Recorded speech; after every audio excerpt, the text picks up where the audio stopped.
ఈరోజు మనం శ్రీమద్ భాగవతం 12వ స్కందం 3వ అధ్యాయం 44వ శ్లోకం నుంచి ఈరోజు చూద్దాం. కలియుగం యొక్క మరికొన్ని లక్షణాల గురించి మనకి తెలియజేస్తున్నారు. నాస్తికత్వము అనేటువంటిది కలియుగంలో ఏ విధంగా ఉంటుంది అనేటువంటి విషయాన్ని చూసాం. ఆధ్యాత్మికంగా ఉన్నాము అని అనుకునేటువంటి వ్యక్తులు కూడా ఏ విధంగా వాళ్ళు శ్రీకృష్ణ భగవాన్ని దేవాది దేవుడిగా భావించకపోవడం వల్ల భౌతికంగా మాయతోటి ఎలా ప్రభావితులై ఎలా పతనం చెందుతున్నారు అనేటువంటి విషయాన్ని మనము చూసాం. కలియుగంలో ప్రతి ఒక్కళ్ళు కూడా ప్రామాణికమైనటువంటి గురు పరంపరకి కనెక్ట్ అవ్వడం లేదు. కుహనా గురువులు పట్టుకొని శ్రీకృష్ణుణ్ణి మర్చిపోతున్నారు. ఆ గురువులు కృష్ణ భక్తిని కాదు మనకి ఇచ్చేది, కేవలం వాళ్ళు మనకి భౌతికమైనటువంటి సుఖాలని సౌఖ్యాలని చూపించేటువంటి ప్రయత్నంలోనే వాళ్ళు ఉన్నారు. గురువు యొక్క లక్షణం అది కాదు. వాళ్ళందరూ కూడా నాస్తికులుగానే పరిగణింపబడ్డారు. పైగా కలియుగంలో ఏదైనా సరే శాస్త్రీయంగా నిరూపించబడితేనే నమ్ముతాం, కానీ శాస్త్రీయంగా నిరూపించబడకపోతే దాన్ని మనం నమ్మం. ఆత్మకి సంబంధించినటువంటి జ్ఞానం కూడా అలానే. అందరికీ తెలుసు పునర్జన్మ ఉంది అని. పునర్జన్మ ఉన్నది అనేటువంటి విషయం అమెరికాలో ఉన్నటువంటి శాస్త్రవేత్తలు చేసినటువంటి ప్రయోగం ఆధారంగా కూడా నిరూపితమైనా కానీ పునర్జన్మని నమ్మనటువంటి స్థితిలో మనం ఎందుకున్నాము? పైగా భగవంతుడు సృష్టించినటువంటి ఈ సృష్టిలో ఏ కొంత భాగమో కూడా మనం తెలుసుకోలేకపోయాము. పూర్తిగా మనోకల్పనలతోటి భగవంతుడి గురించి అంచనా వేయాలి అనేటువంటి ప్రయత్నం చేస్తే భగవంతుడి గురించి మనం అర్థం చేసుకోలేము అనేటువంటి విషయాన్ని కూడా మనము చూసాం. ఎవరైతే భగవంతుడి యొక్క పాదపద్మాలకి నమస్కారం చేస్తూ శరణాగతులు పొందుతారో అలాంటి వ్యక్తులకు మాత్రమే భగవంతుడు అర్థమవుతారు. మనోకల్పనలతో భగవంతుడు అర్థం కాదు. అందుకనే మనసు వేగానికి వాక్కు వేగానికంటే కూడా చాలా స్పీడ్గా శ్రీకృష్ణ భగవానుడు ఉంటారు అనంటే మనోకల్పనలతోటి మాటలతోటి భగవంతుడిని మనం చేరుకోలేం. భక్తితో భగవంతుడే మన దగ్గరకు వస్తారు. భగవంతుడు మనల్ని చేరుకోవడం ఆయనకి ఈజీయే. భగవంతుణ్ణి మనం చేరుకోవడం మన మనసుతో మాటలతో జ్ఞానంతో సాధ్యం కాదు. కాబట్టి భగవంతుడి యొక్క కృప ఎంత ఫాస్ట్ ఉంటుంది, ఎలా ఉంటుంది అనేటువంటి విషయాన్ని కూడా మనము అర్థం చేసుకున్నాం. స్వయంగా త్రిలోకాధిపతులైనటువంటి బ్రహ్మ విష్ణు మహేశ్వరులే భగవంతుణ్ణి పూజిస్తుంటే మానవులం మాత్రం భగవంతుణ్ణి మర్చిపోయి వివిధ రకాల ధర్మాలు అనేటువంటి పేరుతో దేవీదేవతల ఆరాధన, లేదంటే వ్యక్తి పూజలు, లేదంటే క్షుద్ర పూజలు, ఇలాంటివన్నీ కూడా మనం చేస్తూ ఉన్నాం. ఈ విధంగా కలియుగంలో మరికొన్ని లక్షణాల్లో భాగంగా ఇది చెప్పడం అనేటువంటిది జరిగింది. ఇంకా కలియుగం ఎలా ఉంది అనేటువంటి విషయాన్ని ఇంకా కొన్ని శ్లోకాల్లో ఇక్కడ సుఖదేవ గోస్వామి పరీక్షణ్ మహారాజ్కి ఏమి వివరించారు అనేటువంటి విషయం చూద్దాం. శిరీష మాతాజీ. యన్నామధేయం మ్రియమాణాతురః. హరే కృష్ణ ప్రభు. యమనామధేయం ప్రియమాణ ఆతురః పతన్ స్ఖలన్ వా వివశో గృణన్ పుమాన్. పతన్ స్థలన్ వా వివశో గృణన్ పుమాన్. విముక్త కర్మార్గలాత్ ఉత్తమాం గతిం. విముక్త కర్మార్గల ఉత్తమాం గతిం. ప్రాప్నోతి యక్ష్యంతి నతం కలో జనాః. ప్రాప్నోతి యక్ష్యంతి నతం కలో జనాః. ఒక్క నిమిషం వెయిట్. ప్రభు దండ ప్రణామం. ప్రభుజీ చదువుతున్నాను అంటే బయట సౌండ్స్ వస్తున్నాయి, అందుకని లోపల. భీతుడు మరణాసన్నుడైన మనిషి మంచముపై పడిపోవును. మాట తడబడుచున్నను తానేమి పలుకుచున్నాడో ఎరగకొన్నను అతడు భగవానుని నామమును ఉచ్చరించినచో కర్మఫలముల నుండి విముక్తుడై ఉత్తమ గతిని బడేయగలడు. అయినను కలియుగ జనులు ఆ దేవదేవుని భజింపరు. భాష్యము.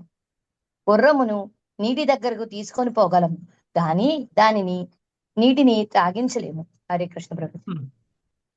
భీతుడు మరణాసన్నుడై మనిషి మంచమై పడిపోవును.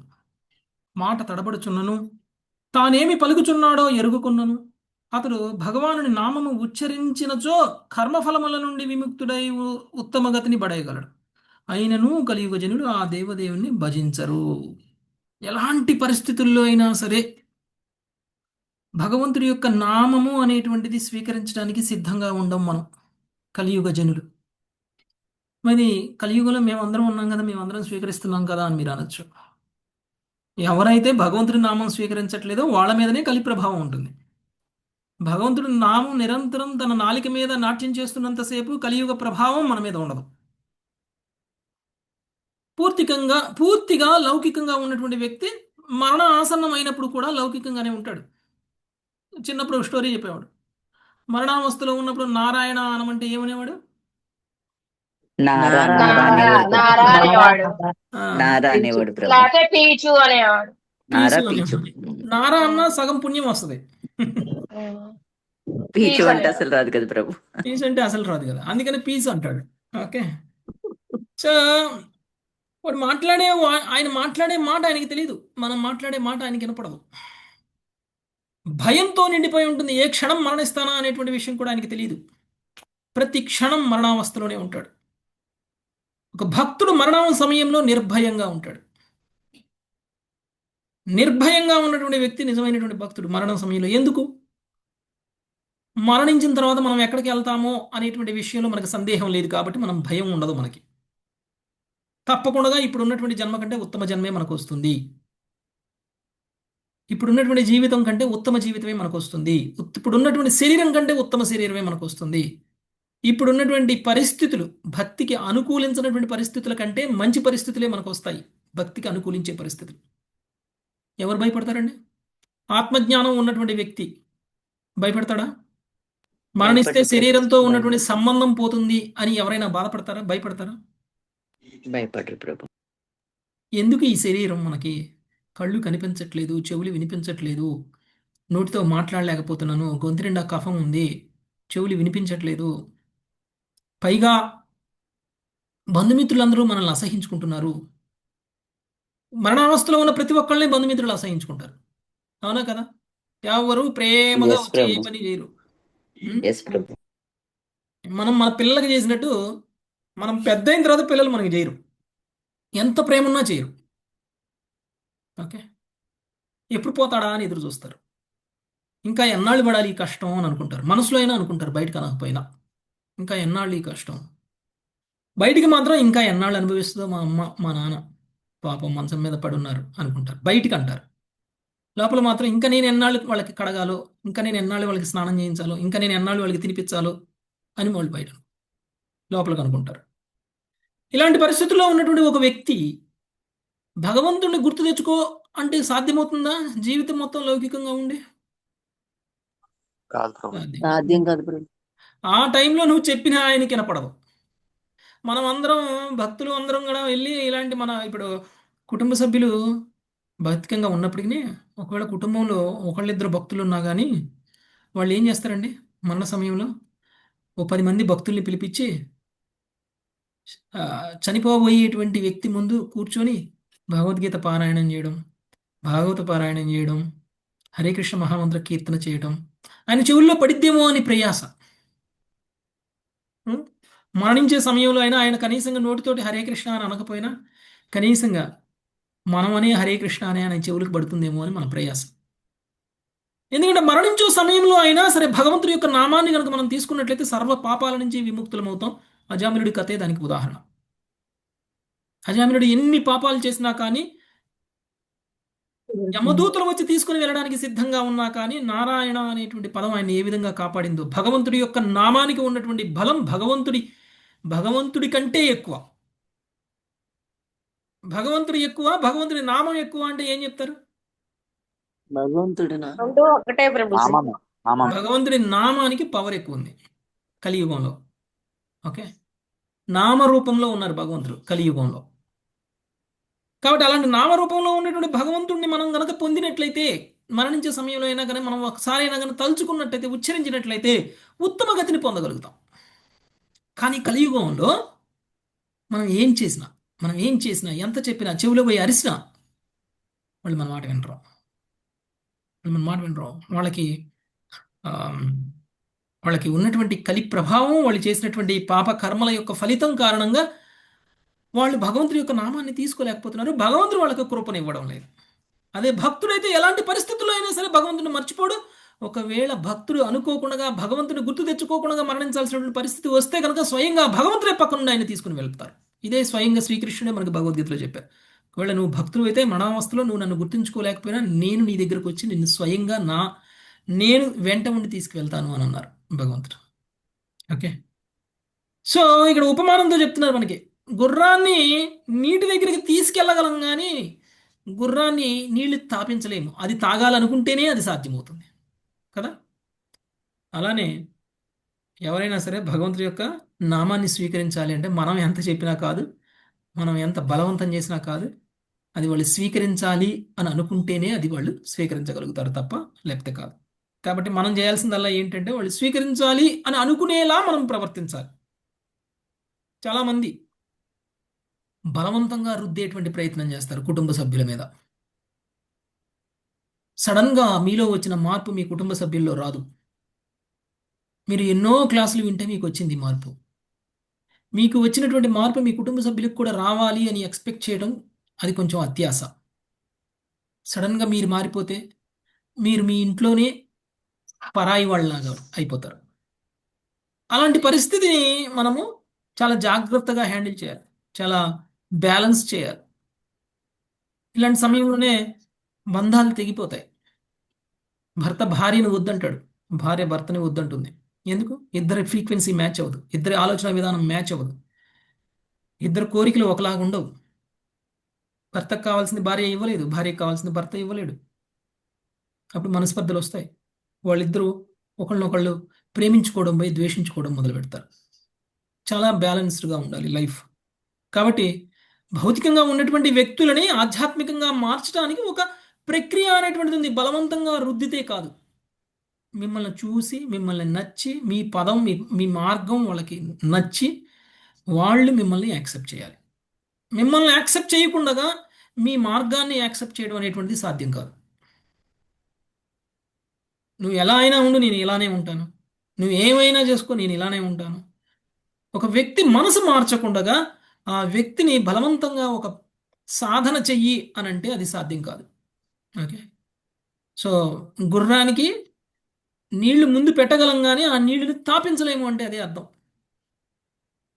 గుర్రాన్ని నీళ్ళ దగ్గర వరకు తీసుకెళ్ళగలం కానీ తాపించలేం. కాబట్టి చాలా ఫ్యామిలీస్లో ఇదే సమస్య.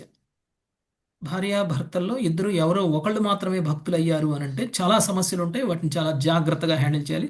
భార్య భర్తని, భర్త భార్యని వదిలేయటం కాదు దానికి సొల్యూషన్. ఓకే, మీ ప్రాసెస్ని మిమ్మల్ని లైక్ చేసేలా మీరు ప్రవర్తించాలి. అప్పుడు మనం ఓపికతో ఎదురు చూడాలి. అంతేకాని బలవంతంగా మనం ఏదో చేసేస్తే అది డిస్ట్రక్షన్. అది చివరికి మనం అన్ని భక్తిలో కూడా మనం ముందుకు పురోగించలేనటువంటి పరిస్థితులు కుటుంబంలోకి రాకూడదు. నెక్స్ట్ 45 నరసింహారావు ప్రభు. పుంసాం కలికృతాన్ దోషాన్ ద్రవ్య దేశాత్మ సంభవాన్ పుంసాం కలికృతాన్ దోషాన్ ద్రవ్య దేశాత్మ సంభవాన్ సర్వాన్ హరతి చిత్తస్థో భగవాన్ పురుషోత్తమః. సర్వాన్ హారతి చిత్తస్థో భగవాన్ పురుషోత్తమః. కలిగోనందు ద్రవ్యములు, దేశములు, వ్యక్తులు అన్నియును అపవిత్రములై ఉండును. అయినను తన చిత్తమునందు భగవంతుని నిలుపుకొని వాని జీవితము నుండి అట్టి కల్మషమును ఆ దేవదేవుడే తొలగించి వేయును. అదే చాలా చాలా ఇంపార్టెంట్ శ్లోకం. కలియుగంలో ద్రవ్యములు, దేశములు, వ్యక్తులు అన్నీను అపవిత్రములై ఉండును. ఎందుకు? మనము పొలంలో బియ్యం పండిస్తాం. పండించిన బియ్యంలో ఏం అపవిత్రత వస్తుంది? ఆ బియ్యం తింటే మనకు పాపం తగులుతుంది. ఎందుకు? ఆ బియ్యాన్ని పండించినటువంటి వ్యక్తి చైతన్యం కనుక కల్మషం ఆ బియ్యాన్ని పండించినటువంటి వ్యక్తి యొక్క చైతన్యం కనుక కల్మషం అయిపోయి ఉన్నట్లయితే బియ్యం కూడా కల్మషం అయిపోయినట్టే. ఆ బియ్యం తింటే పాపం తిన్నట్టు కృష్ణుడు మనకి భగవద్గీతలో చెప్పారు.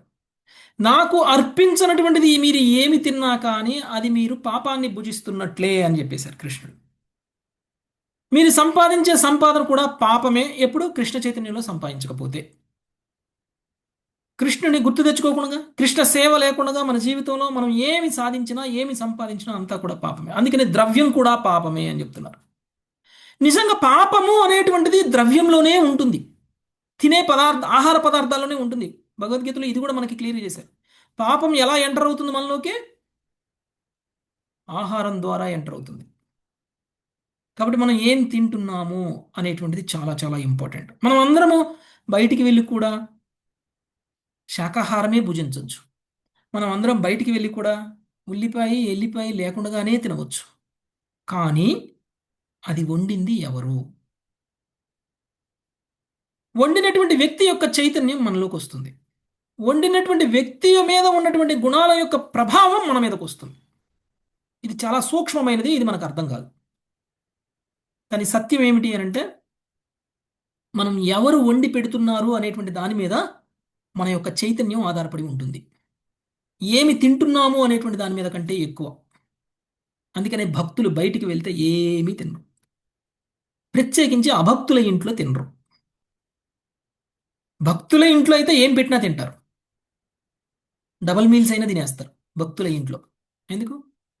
భక్తులు వండి భగవంతుడికి అర్పించి మనకు పెడతారు కాబట్టి అది శుద్ధి అయిపోతుంది, విశుద్ధ సత్వగుణంలోకి వెళ్ళిపోతుంది మనం తినే ఆహారం. అదే భక్తులు కానివాడు భగవంతుడికి అర్పించకుండా వాడు ఎంత గొప్ప రుచిగా ఆహార పదార్థాలను తయారు చేసి పెట్టినా భక్తుడు అంగీకరించడు. మొన్న మా ఇంటికి ఒక బ్రహ్మచారి వచ్చారు. బ్రహ్మచారి వచ్చినప్పుడు నేను మాదిరి అనుకున్నాము, మంచిగా 2-3 రకాల స్వీట్స్ తయారు చేద్దాము, 2-3 రకాల వంటకాలు తయారు చేసి పెడదాము అని అనుకున్నాం. 3 రకాల స్వీట్లు తయారు చేసాం. అందులో 2 రకాలు మేము ఇంట్లోనే వండేసాం. 3వ రకం స్వీటు బ్రెడ్ స్వీట్ తయారు చేసాం. బ్రెడ్ తోటి స్వీట్ తయారు చేసాం. తింటారులే అనుకున్నాం మేము. కూర్చున్నారు, అంతా తిన్నారు, మేము పెట్టింది అంతా తిన్నారు. లాస్ట్కి మేము బ్రెడ్తో తయారు చేసిన స్వీట్ ఇచ్చినప్పుడు మాత్రం తినలేదు. నాకేం తెలుసు అంత తింటారులే అనుకుని నేను గిన్నె నిండా పెట్టాను. ఎందుకు తినలేదు ప్రభుజీ మీరు? ఇది టేస్ట్ బాగుంటుంది, కనీసంగా రుచి చూడండి అని అంటే ఆయన ఏమన్నారు, బ్రెడ్ మీరు తయారు చేశారా ఇంట్లో అని అడిగారు. బ్రెడ్ మేము తయారు చేయలేదు, స్వీట్ మేము తయారు చేసామని అన్నాం. బ్రెడ్ బయట నుంచి తయారైతే మేము తినమని అన్నారు. బ్రెడ్ కూడా మీరు తయారు చేసి స్వీట్ కూడా మీరు తయారు చేస్తే మేము తినేవాడు. వాళ్ళు ఎంత కాన్షియస్గా ఉన్నారు, ఎంత జాగ్రత్తగా ఉన్నారు, వాళ్ళు తినేటువంటి ప్రతి ఆహార పదార్థంలోనూ ఎంత జాగ్రత్తగా ఉన్నారో చూడండి. వాళ్ళ చైతన్యంలో మార్పు వస్తుంది. అలా తింటే నేను నెక్స్ట్ డే చాంటింగ్ చేసేటప్పుడు నాకు ఆ ఎఫెక్ట్ కనిపిస్తుందని చెప్పారు వాళ్ళు. నాకు చాంటింగ్ మీద శ్రద్ధ ఉండదు, బుక్ రీడింగ్ మీద శ్రద్ధ ఉండదు, శాస్త్ర అధ్యయనం చేస్తే దాన్ని నేను అర్థం చేసుకునేటువంటి విషయంలో కూడా నాకు అంత షార్ప్నెస్, అంత థింకింగ్ రాదు. నా చైతన్యం అంతా డిస్టర్బ్ అయిపోతుంది. మళ్ళీ దాని నుంచి నేను రికవర్ అవ్వడానికి నాకు కనీసం వారం పడుతుందని అన్నారు వాళ్ళు. వారం రోజుల పాటు వాళ్ళ చైతన్యం డిస్టర్బ్ అయింది. ఎందుకు? ఆ బ్రెడ్ తయారు చేసిన వ్యక్తుల యొక్క చైతన్యం కల్మషమైనటువంటి చైతన్యం అయితే, ఆ చైతన్యంతో తయారు చేసినటువంటి ఫుడ్ని తింటే మనం కూడా కల్మషం అయిపోతాం. ఎందుకు మనం భక్తులం కావట్లేదు కావట్లేదు కావట్లేదు అంటే, మనం తినేటువంటి ఆహార పదార్థం భగవంతుడికి అర్పించి తినడం లేదు కాబట్టి, ప్రసాదం కాదు కాబట్టి. మీరు ప్రసాదం పెట్టండి మీ ఇంట్లో వాళ్ళకి, ప్రేమగా వండి పెట్టండి, భగవంతుడికి అర్పించి భగవంతుడు స్వీకరించేలా మీరు భగవంతుడికి అర్పించి ఆ ప్రసాదాన్ని మీరు పెట్టండి. మనస్ఫూర్తిగా హరినామం జపం చేస్తూ మీరు ఆహారాన్ని తయారు చేయండి. హరినామాన్ని తలుచుకుంటూ మీరు ఆహారాన్ని తయారు చేయండి. తయారు చేసినటువంటి ఆహారాన్ని భగవంతుడికి అర్పించి మీ ఇంట్లో కుటుంబ సభ్యులకు పెట్టండి. తప్పకుండా భక్తులు అవుతారు. తప్పకుండా భక్తులు అవుతారు. ఎందుకు? పెట్టినటువంటి ఆహారం చైతన్యాన్ని శుద్ధి చేస్తుంది, వాళ్ళని భక్తులుగా మార్చేస్తుంది. ప్రసాదం మాత్రమే మీ ఇంట్లో వాళ్ళని భక్తులుగా చేయగలదు. నేను ప్రసాదమే పెడుతున్నానండి రోజు అయినా భక్తులు కావట్లేదు అని అంటే, మీరు చేస్తున్నటువంటి ప్రసాదం తయారు చేసేటప్పుడు మీ చైతన్యం ఎలా ఉంది? మీరు కృష్ణ చైతన్యంలో ఉండే ప్రసాదం తయారు చేశారా, లేకపోతే లౌకికంగా ఆలోచిస్తూ ప్రసాదం తయారు చేశారా? మీరు తయారు చేసినటువంటి ప్రసాదాన్ని కృష్ణుడు స్వీకరించాడా? స్వీకరించినటువంటి ప్రసాదాన్ని మీరు మీ కుటుంబ సభ్యులకు పెడుతున్నారా? ఇది చాలా చాలా ఇంపార్టెంట్. మీకు అంతగా చాలా కృష్ణ భజనలు, కృష్ణ సాంగ్స్, ప్రభుపాద క్లాసెస్ చాలా ఉంటాయి రికార్డింగ్స్. ఏదో ఒకటి మొబైల్లో ప్లే చేసుకుంటూ మీరు కిచెన్లో మీ పనులు చేసుకోవచ్చు. మీ చైతన్యం ఎంత బాగుంటుంది. భక్తిలో మీరు వంట వండారు, ప్రేమగా వంట వండారు, వండిన వంట కృష్ణుడికి అర్పించారు. ఎందుకు మారరు ఇంకా కుటుంబ సభ్యులు? తప్పకుండా మారుతారు.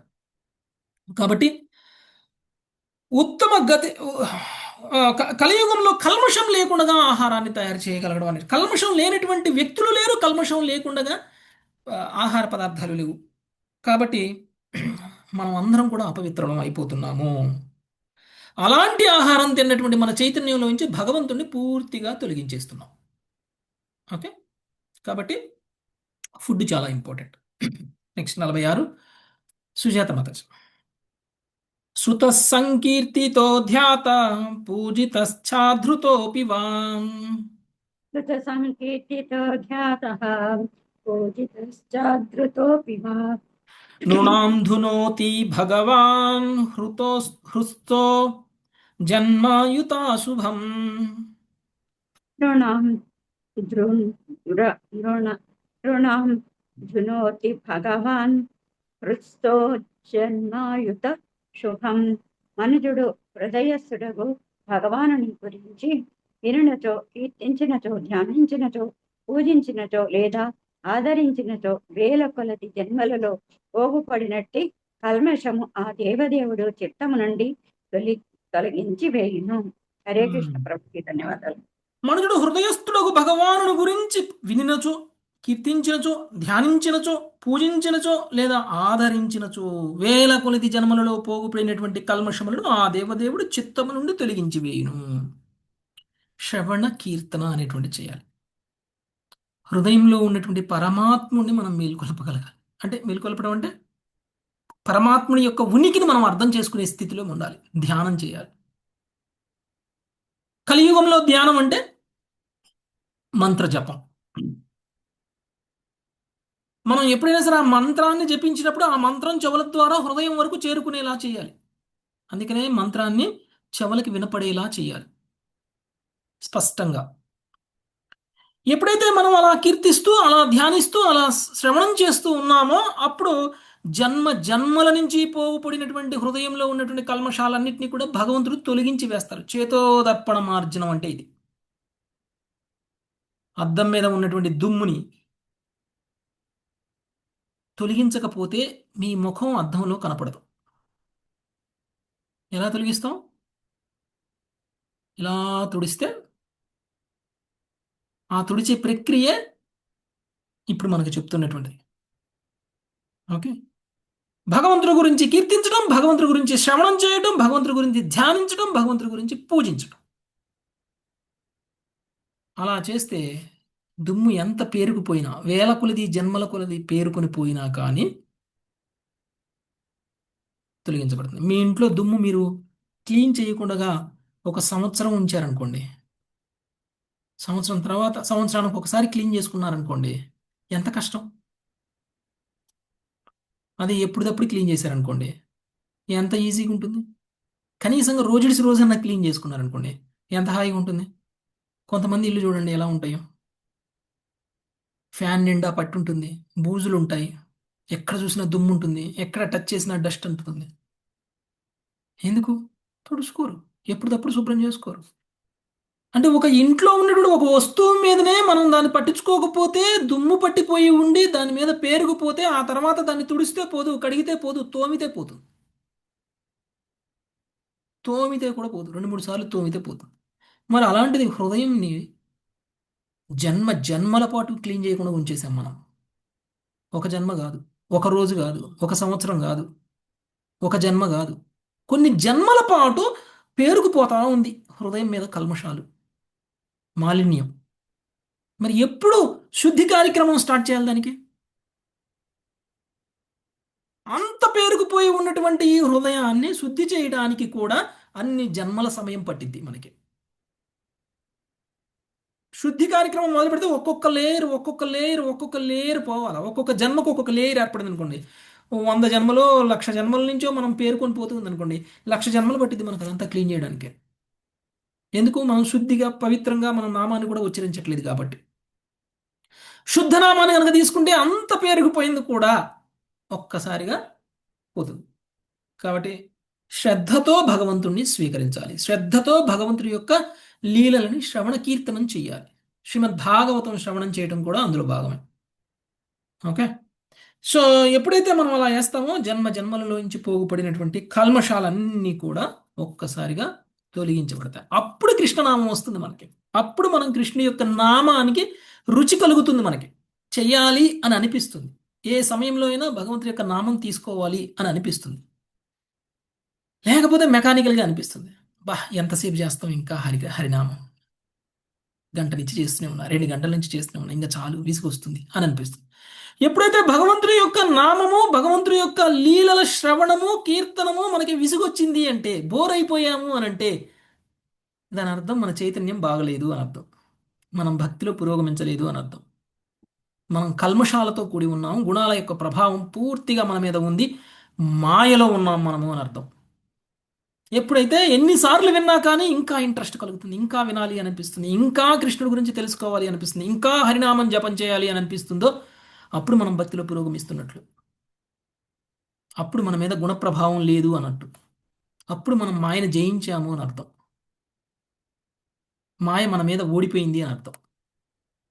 ఓకే, అందుకనే కృష్ణుడు మనకి భగవద్గీతలో కూడా తెలియజేశారు ఆ విషయాన్ని.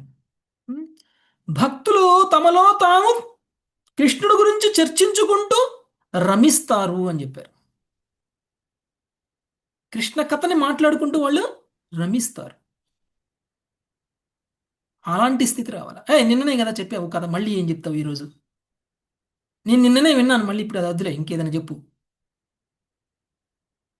మనం పానిహట్టి యాత్రకి ఎన్ని సంవత్సరాల నుంచి పోతూనే ఉన్నాం. నేనైతే 5 ఏళ్ళ నుంచి పోతూనే ఉన్నాను, 5-6 ఏళ్ళ నుంచి పోతూనే ఉన్నాను. ప్రతి సంవత్సరం చెప్పే కథ అదే, కానీ చెప్పేటప్పుడు చెప్పే వాళ్ళ ఫ్లేవర్, చెప్పే విధానం మళ్ళీ మనకు కొత్తగా అనిపిస్తుంది. ప్రతిసారి శ్రద్ధగానే వింటాం, కథ వినాలనే అనిపిస్తుంది.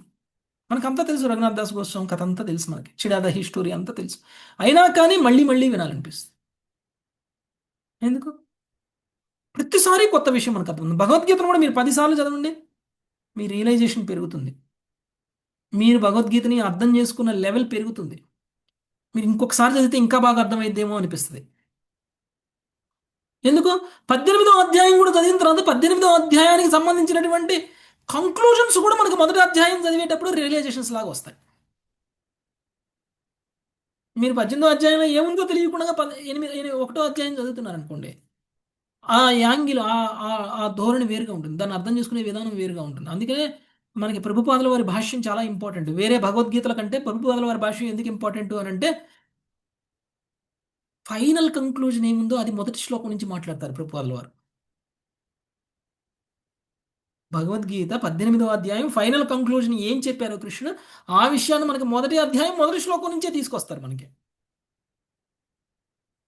కాబట్టి మన చైతన్యం మొత్తం కూడా చాలా ఉత్తమంగా ఉంటుంది. భగవద్గీతను తెలుసుకునేటువంటి విధానం కూడా చాలా 100% స్వచ్ఛంగా, స్పష్టంగా కృష్ణుడు ఏం చెప్పారో అర్జునుడికి అదే మనం తెలుసుకుంటాం. కృష్ణుడి నుంచి అర్జునుడు ఏం తెలుసుకున్నాడో మనం కూడా భగవద్గీత నుంచి అదే తెలుసుకోవాలి. అర్జునుడికి ఒకటి అర్థమైంది, నాకు ఇంకొకటి అర్థమైంది అంటే కుదరదు. అర్జునుడికి ఏం అర్థమైందో అదే మనకి అర్థం కావాలి. అప్పుడు మనం యథాతథంగా భగవద్గీతను అర్థం చేసుకున్నట్టు. ఓకే, లేదు అని అంటే యథాతథంగా భగవద్గీతను అర్థం చేసుకున్నట్టు. అందుకనే ప్రభుపాదుల వారు భగవద్గీత యథాతథం అని పెట్టారు పేరు. ఓకే, ఎందుకంటే భగవద్గీతను అందరూ చదువుతారు, అందరూ అర్థం చేసుకుంటారు, నాకు వచ్చు అనుకుంటారు. కొంతమంది అయితే 10 సార్లు చదివాను, 20 సార్లు చదివాను, 30 సార్లు చదివానని చెప్పుకుంటారు. కానీ సారాంశం, ఎసెన్స్, ఏ కాంటెక్స్ట్లో చెప్తున్నాడు, ఎందుకు చెప్తున్నాడు, చెప్పినటువంటి ఉద్దేశం ఏమిటి, దానివల్ల మనలో రావాల్సిన మార్పు ఏమిటి అనేటువంటి విషయాన్ని కూడా మనం అర్థం చేసుకోకుండా ఎన్నిసార్లు చదివినా కానీ వృధానే. ఓకే, సో ఇదంతా ఎప్పుడు సాధ్యమవుతుంది అని అంటే, మనం భక్తుల ద్వారా చెప్పబడినటువంటిది, భక్తుల సాంగత్యంలో మనం చేసినటువంటిది శ్రవణము కీర్తనము అనేటువంటిది మనలో ఉన్నటువంటి హృదయ మాలిన్యాన్ని మొత్తం కూడా తొలగించేసి కృష్ణుని అర్థం చేసుకునేలా చేస్తుంది. కాబట్టి భక్తుల ప్రేమ లేకుండగా, భక్తుల సాంగత్యం లేకుండగా భగవంతుడి ప్రేమ సాధ్యం కాదు. ఓకే, అది ఇక్కడ మనకి తెలియజేస్తుంది. మన చిత్తంలో నుంచి కల్మషాలన్నింటినీ తొలగించగలిగేటువంటి శక్తి కేవలం విశుద్ధమైనటువంటి భక్తులు గురువులకు మాత్రమే ఉంది. నెక్స్ట్ 47వ శ్లోకం. సుధీర సునీతి మాతాజీ. కదాహేమ్ని స్థితో వాహ్నిర్దుర్వర్ణం హంతి ధాతుజం. యదా హేమ్నితో స్థితో వాహ్నిర్దుర్వర్ణం హాంతి ధాతుజం. ఏవం ఆత్మగతో విష్ణోర్యోగి నామ శుభాశయం. ఏవం ఆత్మగతో విష్ణుర్యోగి నామాశుభాశయం. బంగారము అగ్నియందు ఉంచినప్పుడు ఇతర లోహ శేషములతో కలిగిన వివర్ణమును తొలగిపోయినట్లు హృదయస్థుడగు విష్ణువు యోగుల చిత్తములను పవిత్రమునర్చును. కృష్ణ కృపామూర్తి శిల ప్రపాదికి జై భాష్యం. ఒక వ్యక్తి యోగ విధానమును అభ్యసించినప్పటికీ అతనికి అసలైన ఆధ్యాత్మిక ప్రగతి హృదయస్థులకు పరమాత్మని అనుగ్రహం వలనే కలుగును. అది అతని తపోధ్యానములు ప్రత్యక్ష ఫలము కానే కాదు. యోగము పేరిట ఎవడేని మూర్ఖత్వముతో గర్వితుడైనచో అతని ఆధ్యాత్మిక స్థితి హాస్యాస్పదమే అగును. హరే కృష్ణ ప్రభుజీ, ధన్యవాదాలు. హరే కృష్ణ. సో బంగారంలో అనేక లోహాలు కలిసి ఉంటాయి. రాగి లేకపోతే ఇతర లోహాలు కలిపేస్తుంటాయి. 24 క్యారెట్ల బంగారం అది ప్యూర్ గోల్డ్. ఓకే, 22 క్యారెట్ల బంగారం ప్యూర్ గోల్డ్ కాదు. అందులో ఎంత ఎంత పర్సంటేజ్ కలిసి ఉంటుంది అన్నమాట. పర్సంటేజ్ రాగి కలిసి ఉంటుంది. ఇప్పుడు మీరు కొంతమంది దగ్గరికి వెళ్తే 18 క్యారెట్ల బంగారం కూడా ఉంటుంది, 18 క్యారెట్ బంగారం. అందులో ఇంకా కల్మషం ఎక్కువగా ఉంది అని అన్నమాట. దాంట్లో కల్తీ ఇంకా ఎక్కువగా ఉంది అని అర్థం. 18 క్యారెట్లు. సో 24 క్యారెట్ల బంగారం అంటే ప్యూర్ గోల్డ్. ఇప్పుడు మీకు 18 క్యారెట్ల బంగారం ఇచ్చి ప్యూర్ గోల్డ్ చెయ్యి అని అంటే ఏం చేస్తారు? తరగబెట్టి వేస్టేజ్ అంతా రాగి తీసేస్తారు. ఆ? ఏం చేస్తారు? అందులో రాగి తీసేస్తారు. అందులో రాగి తీసేస్తారు. అందులో నుంచి రాగిని తీసేయాలి. రాగిని తీసేసేటువంటి ప్రక్రియ ఏంటి? ప్యూరిఫికేషన్. వేడి చేయాలి. ప్యూరిఫై చేయటం. వేడి చేసి కరిగించి బంగారాన్ని ప్యూర్ చేయాలి, రాగిని సపరేట్ చేయాలి. సపరేట్ చేసే ప్రాసెస్ ఉంది. అలానే మన చిత్తం కూడా కల్మషాలతో కలుషితమైపోయి ఉంది. మన చిత్తం కూడా 24 క్యారెట్ల బంగారంలా మారాలి. ఏం చేయాలి చిత్తాన్ని? సంవత్సరాలు తొలగించుకోవాలి. అన్ని కూడా వేడి చేయాలి. కృష్ణనామంతో కల్మషాలు దొరికించుకోవాలి. హరినామం హరినామం ప్రభు. కొలిమిలో పెట్టాలి. హరే కృష్ణ జపం, హరే కృష్ణ నామనే కొలిమిలో వేయాలి. కొలిమిలో పెట్టాల. కొలిమిలో పెడితే తప్ప మన చిత్తం కల్మషాలు. 24 క్యారెట్లు కాదు. ఇప్పుడు మన ఎన్ని క్యారెట్లు? ఇక్కడ కొంతమంది 24 క్యారెట్లు ఉన్నారు, కొంతమంది 22 క్యారెట్లు ఉన్నారు, కొంతమంది 18 క్యారెట్లు ఉన్నారు. నేనైతే 1-2 క్యారెట్లు.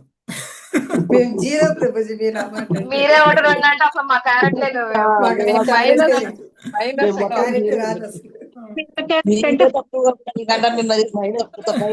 అన్నట్టు ప్రభుజీ మేమైతే. సో మరి ఆ 24 క్యారెట్లకి ఎప్పుడు మారాలి మనం అందరం? ఎలా కొన్ని మారాలి? జన్మలు ఎత్తాలి, కొన్ని జన్మలు ఎత్తాలి. సో సాధన అనేటువంటిది యోగ ప్రక్రియ. యోగులు అని ఎవరిని అంటారు? యోగులని ఎవరిని అంటారు? మ్యూట్ చేయాలి మాతాజీ. మాట్లాడడం అయిపోయిన వెంటనే మ్యూట్ చేసేసేయాలి. నిర్మోహంగా మాతాజీ, బ్యాక్గ్రౌండ్ నుంచి చాలా నాయిస్. మాట్లాడడం అయిపోయిన వెంటనే ఎందుకు మ్యూట్ చేయరు మీరు? మళ్ళీ నేను అడగాల మిమ్మల్ని. Okay, next. సో ఏం చెప్పుకున్నాం? మన చిత్తాన్ని పవిత్రం చేసుకోవడానికి సాధన చేయాలి. సాధన చేసేటువంటి వ్యక్తి యోగి. అది ఏ సాధన అయినా సరే, ఎలాంటి సాధన అయినా సరే, కర్మ ప్రక్రియ ద్వారా, జ్ఞాన ప్రక్రియ ద్వారా, ధ్యాన ప్రక్రియ ద్వారా, లేకపోతే భక్తి ప్రక్రియ ద్వారా ఎలా చేసినా కానీ ఆ వ్యక్తిని ఏమంటాము? యోగి అంటాం. యోగి అంటాం. యోగుల యొక్క చిత్తాన్ని పవిత్రం చేసేటువంటి బాధ్యత భగవంతుడు తీసుకుంటారు. అంటే ఎవరి చిత్తం పవిత్రం అవుతుంది? సాధన చేసేటువంటి భక్తుల యొక్క చిత్తం పవిత్రం అవుతుంది. అంటే ఏం చేయాలి మనం? మన చిత్తం దానంతరం అది పవిత్రం అవుతుంది. మనం భక్తి సాధనలోకి వస్తేనే అది పవిత్రం అవుతుంది. ఓకే, సాధనలోకి రావాలి. ఎందుకు మనం నిన్న నిర్జల ఏకాదశి చేసాం? అది మన సాధనలో భాగం. 22 క్యారెట్లు 24 క్యారెట్లుగా మార్చే ప్రక్రియ అది. కొలిమి అది. కొలిమిలో పెట్టామన్నమాట మనల్ని మనం, తపస్సు. ఓకే. సో అందుకని మనం కూడా యోగులమే. ఎందుకు? సాధన చేస్తున్నాం కాబట్టి. మనకి ప్రభుపాదుల వారు ఒక సాధన ప్రక్రియ అనేటువంటిది ఇచ్చారు, మనకు ఒక ఫ్రేమ్వర్క్ ఇచ్చారు. మీరు ఎలా భక్తిలో పురోగమించాలి, ఏ విధంగా మీరు మీ చెత్తాన్ని శుద్ధి చేసుకోవాలి, ఏ విధంగా మీరు 24 క్యారెట్లు కావాలి అనేటువంటిది మనకి ప్రభుపాదుల వారు ఒక సాధన ప్రక్రియ ఇచ్చారు. ఏం చేయాలన్నారు మనకి? 4 నియమాలు ప్రభుజీ. 4 నియమాలు సా- పాటించాలి. 2, హరినామ జపం భక్తి మార్గాలు 16 మాలలు జపం చేయాలి. జపం చేయాలి. 16 మాలలు జపం చేయాలి. 3, భక్తుల సాంగత్యం. భక్తుల సాంగత్యంలో ఉండాలి. 4, భక్తుల సాంగత్యం. ప్రసాదాన్ని భక్తుల్ని తయారు బుక్ చేయాలి. రీడింగ్ చాలా ప్రభుజీ. మంది బుక్ రీడింగ్ చేయాలి. Book reading. ABCD. ఏ అంటే అసోసియేషన్, అసోసియేషన్, భక్తుల సాంగత్యం. భక్తుల B అంటే సాంగత్యం, book book reading, reading, book reading. C అంటే chanting, chanting. Chanting, chanting. D అంటే diet services. Diet. Diet. Diet. ప్రసాదం మాత్రం. కృష్ణ డైట్. ఓకే. ఇది చెయ్యాలి. ఈ 4 చేస్తే ప్రభుపాదుల వారు చెప్పినట్లు మనం సాధన చేస్తున్నట్లు. సాత్వికమైనటువంటి ఆహారాన్ని మాత్రమే మనం డైట్గా తీసుకోవాలి. భగవంతుడికి అర్పించినటువంటి ప్రసాదాన్ని మాత్రమే మనం స్వీకరించాలి. అది డి అంటే. ఓకే. సో ఎప్పుడైతే మనం ఇలా ఉంటామో అప్పుడు మనం యోగులం అవుతాం. ఒక్కవేళ గనక మనం యోగులుగా మారాము అని అంటే భగవంతుడు మన చిత్తాన్ని శుద్ధి చేస్తారు. ఓకే, పవిత్రం చేస్తారు. కానీ గర్వితులమైనటువంటి మనము ఏం చేస్తున్నాము? వీటన్నిటిని కూడా స్వీకరించలేకపోతున్నాం. ఓకే. అందుకనే ఇంకా చేసేటువంటి వాళ్ళని పరిహసిస్తాం. అవునా కదా? సుకోమలి మాతాజీ, సుధీర సునీతి మాతాజీ, మీ ఇద్దరు మ్యూట్ చేయండి. ప్రభుజీ హరే కృష్ణ, ఒక డౌట్ ప్రభుజీ. మ్మ్. ఇక్కడ అది అతని తపోధ్యానములో ప్రత్యక్ష ఫలము కానే కాదు అంటే అర్థం ఏంటి? ఒక వ్యక్తి యోగ విధానమును అభ్యసించినప్పటికీ అతని అసలైన ఆధ్యాత్మిక ప్రగతి హృదయస్థులకు పరమాత్ముని అనుగ్రహం వల్లనే కలుగును. భగవంతుడి కృప అనేటువంటిది మనకి అవసరం. అంటే అది వరకు అర్థమైంది. మనం చేసేటువంటి సాధన భగవంతుడి కృప పొందడం కోసం కాకపోతే ఆ ఫలము అనేటువంటిది మనం చేసేటువంటి సాధన ఫలితం. ఇప్పుడు మీరు నిన్న ఏకాదశి చేశారు, నేను నిన్న ఏకాదశి చేశాను. మీకు వచ్చే ఫలితమే నాకు వస్తుందా అంటే రాదు. ఎందుకు? మీ చిత్తము, మీ ఆలోచన, మీ కాన్షియస్నెస్ ఏముందో దాన్ని బట్టి మీకు రిజల్ట్ వస్తుంది. నా చైతన్యం ఎలా ఉందో దాన్ని బట్టి నాకు రిజల్ట్ వస్తుంది. మీరు కృష్ణ ప్రేమగా చేశారు, కృష్ణుని ప్రసన్నం చేసుకోవడం కోసం చేశాను అని అనుకుంటే మీకు కృష్ణ ప్రేమ వస్తుంది. కానీ నేను పేరు ప్రతిష్టల కోసం, నేను చేశాను అని పేరు కోసం చెప్పుకోవడం కోసం, లేదంటే మీకు తెలుసా నేను ఒక్కరోజు నీళ్లు తాగకుండా మొత్తం రోజు ఉండగలిగాను అని చెప్పుకునే గొప్ప కోసం చేసామనుకోండి, ఓకే, దానివల్ల కృష్ణ ప్రేమ వస్తుందా? రాదు. అదనమాట. అంటే మనం అందరం సాధన చేస్తున్నాం, కానీ సాధన చేసేటువంటి ప్రతి వ్యక్తికి వచ్చేటువంటి ఫలితం ఒకలాగానే ఉండదు. మనకంటే గొప్పగా సాధన చేసేటువంటి వ్యక్తికి కూడా తక్కువ ఫలితం వస్తుంది. ఎప్పుడు? ఆయన చిత్తంలో మార్పు రానప్పుడు, చేసేటువంటి లక్ష్యం వేరుగా ఉన్నప్పుడు. కొంతమంది భగవంతుడి నామాన్ని ఎందుకు తీసుకుంటారు? నా ఆరోగ్యం బాగోవాలి, నాకు భౌతికంగా సక్సెస్ రావాలి, లేదు అని అంటే నాకు ఎలాంటి ఇబ్బందులు కలగకూడదు, ఇలాంటి ఆ భావంతో కూడా భగవంతుడి దగ్గరికి వస్తారు కదా. వాళ్ళకు వచ్చే ఫలితం, వాళ్ళు ఎంత కఠినమైనటువంటి తపస్సు చేసినా కానీ వాళ్ళకు వచ్చే ఫలితం నిష్కామంగా సాధన చేయటం వల్ల వచ్చేటువంటి ఫలితం ఒకటి కాదు. ఓకే ఓకే ప్రభుజీ, అర్థమైంది. ఓకే. కాబట్టి అంటే ప్రభుజీ ఇలా కూడా అర్థం చేసుకోవచ్చా ప్రభుజీ? మనం చేసే సాధన వల్ల అంటే మనం ఏ విధంగా మనము చైతన్యంతో చేస్తామో అది పరమాత్ముడు గ్రహించి ఆయన అనుగ్రహం వల్లనే మనకు ప్రత్యక్ష ఫలం వస్తుంది. కానీ నేను చేశాను అనే ఏమి చేశాను కాదు, ఎలా చేశాను అనేది ఇంపార్టెంట్. ఎలా చేశాను అనే దాని మీదనే ఉంటుందని. భావగ్రాహి జనార్దనుడు భగవంతుడు. ఓకే. మీ భావము అనేటువంటిది కలుషితమైపోయి ఉండి మీ సాధన మాత్రం చాలా కఠోరంగా ఉన్నా కానీ మీకు ఆ లాభం రాదు. ఓకే. ఇప్పుడు నిన్న నిర్జల ఏకాదశి చేసిన వాళ్ళు, నిర్జల ఏకాదశి చేయని వాళ్ళు ఉన్నారు. నిర్జల ఏకాదశి చేయని వాళ్ళ యొక్క చైతన్యం బాగుండి చేసిన వాళ్ళ చైతన్యం బాగాలేదనుకోండి, అప్పుడు తపస్సు కఠోరంగానే చేశారు నిర్జల చేసిన వాళ్ళు, కానీ నిర్జల చేయని వాళ్ళకి పొందినటువంటి ఫలితమే ఎక్కువగా ఉంది. అర్థమైందా? ఎందుకు? వాళ్ళ చైతన్యం బాగుంది కాబట్టి, వాళ్ళ భావం బాగుంది కాబట్టి. ఓకే, ఏం చేస్తున్నామని కాదు, ఎంత తీవ్రంగా చేస్తున్నామని కాదు, ఏ భావంతో చేస్తున్నాము అనేటువంటిది ఇంపార్టెంట్. ఓకే, కాబట్టి 16 మాలలు చేశానా లేదా అనేది కాదు, ఎన్ని మాలలు క్వాలిటీగా చేశాను అనేది ఇంపార్టెంట్. మీరు 16 మాలలు క్వాలిటీగా చేయాలి అని ప్రభుపాదుల వారు కోరుకుంటున్నారు. 16 మాలలు క్వాలిటీగా చేయాలంటే మనం కనీసం 32 మాలలు చేయాలి. అవునా కదా? లేదంటే 64 మాలలు చేయాలి. అందుకని గౌడీయ వైష్ణవులకి 64 మాలలు చేయండి అని చెప్తారు. కొన్నన్నా క్వాలిటీ ఉంటాయిగా. మనం 4 మాలలు చేస్తే 4 మాలల్లో ఒక మంత్రం క్వాలిటీగా ఉంటుందేమో. ఒక మాల కాదు, ఒక మంత్రం. మన చైతన్యం అలా ఉంది, మన మైండ్ అలా తిరుగుతుంది, అన్ని ఆలోచనలు చేస్తుంది. ఎన్ని నామాలు మీరు ఉచ్చరించినవి మీ చెవులకి వినపడ్డాయి, మీ మనసు వరకు వెళ్ళాయి. అది క్వాలిటీ, అది శుద్ధనామం. మీ చైతన్యంలో కృష్ణుడు ఉండాలి, మీ ఆలోచనలో కృష్ణుడు ఉండాలి. భౌతికంగానే ఆలోచిస్తూ, భౌతికంగానే నేను 32 చేశానండి, నేను 64 చేశానండి, నేను 82 చేశానండి, నేను 160 చేశానండి, హరిదాస్ ఠాకూర్ నా ముందు దేనికి పనికిరాడండి అని అంటే ఎన్ని చేసినా కానీ దానివల్ల ఫలితం రాదు. ఓకేనా? అర్థమైందా Mataji? సుకోమలి Mataji, Sudheera Suniti Mataji. Yes Prabhuji. Okay Prabhuji. Next 48వ శ్లోకం సుకోమలి మాతాజీ. ఎస్ మాతాజీ. ప్రభుజీ, మనం ఒక ఏకాదశి చేసేటప్పుడు ఒకటి సంకల్పించుకొని చేసాం అనుకోండి ప్రభుజీ, ఏమని? మనం ఏదన్నా విషయం అనుకొని మనకి జరగాలని సంకల్పించేసిన ప్రభుజీ, అది మనం చేసిన దాన్ని బట్టి మనం అనుకున్నది భగవంతుడు ఇస్తారా అది చేస్తే, లేదంటే మనకు అర్హత ఉంటే అది ఇవ్వాలా వద్దా అని భగవంతుడు ఇస్తారా? ఏది మీరు ఏకాదశి వ్రతం నేను పలానా లాభం పొందడానికి చేస్తున్నాను అని సంకల్పం తీసుకొని చేశారనుకోండి, భగవంతుడు మీకు ఆ లాభం వచ్చే ప్రయత్నం చేస్తారు, హెల్ప్ చేస్తారు మీకు. అంటే దానికి మనకు అర్హత ఉందా లేదా చూడరా? లేదు, అర్హత ఉందా? మీకు ఏం అర్హత అవసరం లేదు. ఏకాదశి వ్రతం చేయడం, భగవంతుడి నామాన్ని తీసుకోవడం చాలు. ఏ అర్హత లేకపోయినా మీ కోరికలు తీర్చేస్తారు భగవంతుడు. అలా కోరుకోవచ్చా ప్రభుజీ? ఆధ్యాత్మిక లాభం అవసరం లేదు నాకు, భౌతిక లాభం కావాలి అనుకునే వాళ్ళు చేయొచ్చు. ఇప్పుడు ఇది చెయ్యొచ్చా ఇది చెయ్యకూడదా అనే రూల్ ఏంటి? రూల్ ఏం లేదు.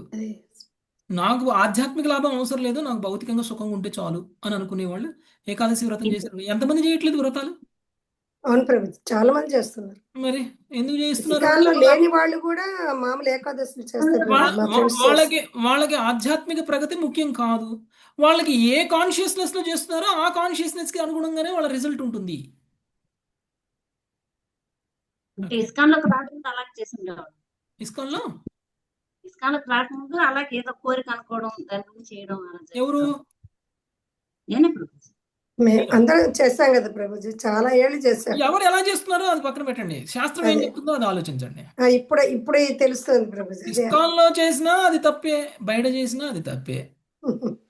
ఓకే, అందుకని ఇక్కడ చెప్తున్నారు కదా, పరమాత్ముడి అనుగ్రహం కలిగే విధంగా మనం చేయాలి సాధన. ఓకే, అలా కాకపోతే భగవంతుడు ప్రసన్నులు అవుతారా మనం భౌతిక కోరికలతో చేస్తే? మనల్ని ప్రసన్నులు చేయడానికి ఆయన ఏదో ప్రయత్నం చేస్తారు, కానీ ఆయన అయితే మన సాధన వల్ల ప్రసన్నుడు అవడం. భౌతికమైన కోరికలు అయితే తీస్తారు, తీరుతాయి. Okay, next. అందుకనే కదా కృష్ణుడు చెప్పాడు, నా దగ్గరికి 4 రకాల జనాలు వస్తారు: ఆర్తులు, అర్ధార్థులు, జిజ్ఞాసులు, పరతత్వ జ్ఞానాన్ని అన్వేషించేటువంటి వాళ్ళు. అన్ని రకాల వాళ్ళు భగవంతుడి దగ్గరికి వస్తారు. వాళ్ళు ఏ చైతన్యంతో వస్తే వాళ్ళకి ఆ చైతన్యం ప్రకారంగానే వాళ్ళ రిజల్ట్స్ ఉంటాయి. నెక్స్ట్ 48 సుకోమలి మాతాజీ. విద్యాతప ప్రాణ నిరోధ మైత్రీ, విద్యాతప ప్రాణ నిరోధ మైత్రీ, తీర్థాభిషేక వ్రతధాన జప్యై, తీర్థాభిషేక వ్రతదాన జప్యై, నాత్యంత శుద్ధిం లభతేంతరాత్మా, నాత్యంత శుద్ధిం లభతేంతరాత్మా, యదా హృదిస్థే భగవత్యనంతే, యథా హృదిస్థే భగవచ్చనంతే. అనంతుడకు భగవానుడు హృదయం నందు ప్రకటమైనప్పుడు చిత్తం ఎంతగా పూర్ణ శుద్ధిని పడయును. అంతగా దేవతార్చనము, తపస్సు, ప్రాణాయామము, దయ, తీర్థస్నానము, వ్రతపాలనము, దానము, వివిధ మంత్ర జపము మున్నగు వాంచే శుద్ధిని పొందదు. అనంతుడగు భగవానుడు హృదయమునందు ప్రకటమైనప్పుడు చిత్తము ఎంతగా పూర్ణ శుద్ధిని బడియునో అంతగా దేవతార్చనము, తపస్సు, ప్రాణాయామము, దయ, తీర్థస్నానము, వ్రతపాలనము, దానము, వివిధ మంత్ర జపము మున్నగు వాణిచే శుద్ధిని పొందదు. మన హృదయం శుద్ధి పొందాలి అని అంటే భగవంతుని హృదయంలో ప్రతిష్ఠించగలగాలి.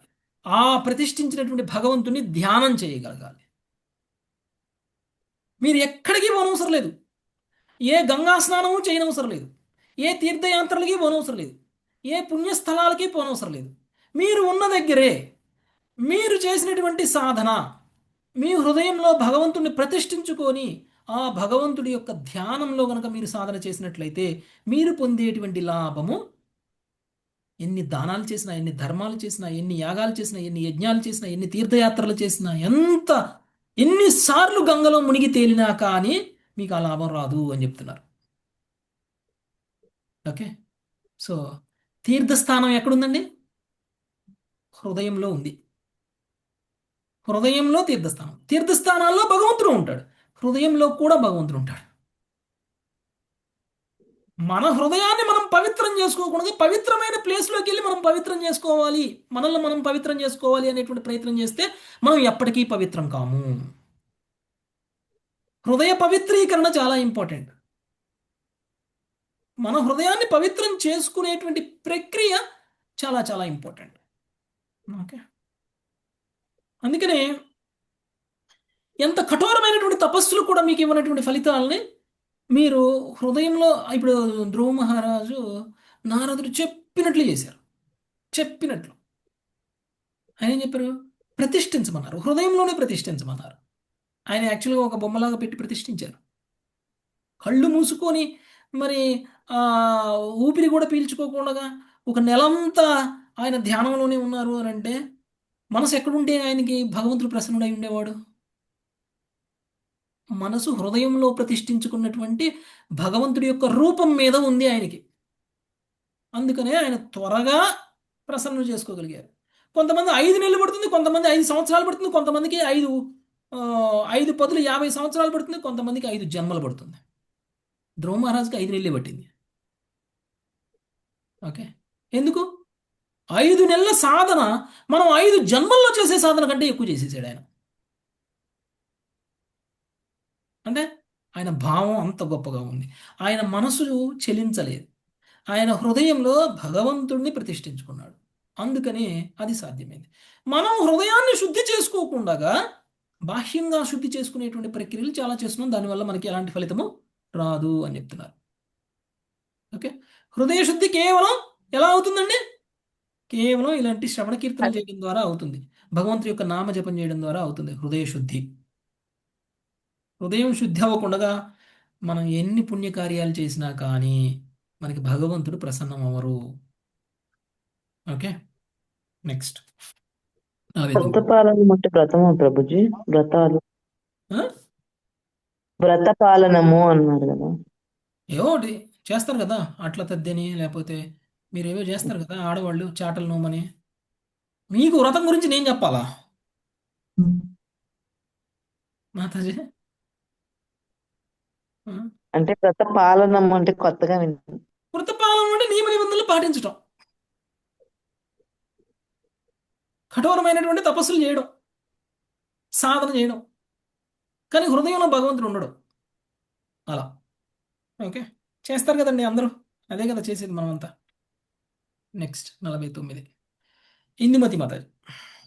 తస్మాత్ సర్వాత్మనా రాజన్ హృదిస్థం కురు కేశవం. తస్మాత్ సర్వాత్మనా రాజన్ హృదిస్థం కురు కేశవం. మ్రియమాణో వ్యవహితస్తతో యాసి పరాంగతిం. మ్రియమాణో హ్యవహితస్తతో యాసి పరాంగతిం. రాజా, అందువలన హృదయమందే కేశవుని నిలుపుకొనుటకు నీ శక్తినంతటిని ఉపయోగించి యత్నింపుము. భగవంతునిపై ఈ ధ్యానమునే కొనసాగింపుము. మరణ సమయమున నీవు తప్పక పరమగతిని పొందగలవు. భాష్యము.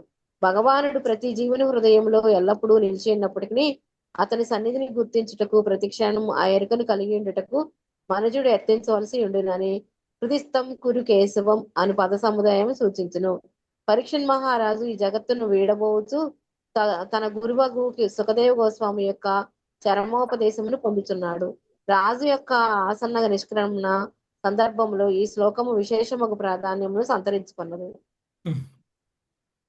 పరీక్షణ్ మహారాజు మరణావస్థలో ఉన్నారు. ఇప్పుడు 12వ స్కందం చెప్తున్నారు. అంటే 7 రోజుల్లో మరణించబోతున్నటువంటి పరీక్షణ్ మహారాజుకి ఇది 7వ రోజు. అంతేనా? 12వ స్కందం అంటే 7వ రోజు కూడా కాదు, 7వ రోజులో చివరి గంటలో గంటలో కదా. మరి అలాంటి సమయంలో ఉన్నటువంటి ఒక వ్యక్తికి తన గురువు బోధిస్తున్నటువంటి సూచనలు ఏమిటి అనేటువంటివి చాలా చాలా కీలకం మనందరి జీవితానికి. మరణావస్థలో ఉన్నటువంటి వ్యక్తి చేయాల్సిన పని ఏమిటి? ఏం చేయాలి చెప్పండి? బ్యాంక్ అకౌంట్ వివరాలు, ఆస్తుల వివరాలు, నగల వివరాలు, ఎక్కడ గొయ్యలో ఏమున్నాయి, ఏ బెడ్ కింద ఏమున్నాయి, ఇవా చెప్పాల్సిందే?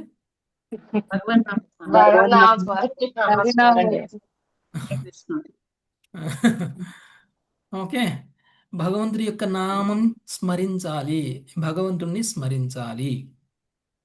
కాబట్టి పరీక్షణ్ మహారాజు కూడా సుఖదేవ గోస్వామి అదే చెప్తున్నారు. యాక్చువల్గా పరీక్షణ్ మహారాజు యొక్క జీవితం చూస్తే ఆయన జన్మ కూడా ఒక గొప్ప జన్మ, మరణం కూడా ఒక గొప్ప మరణం.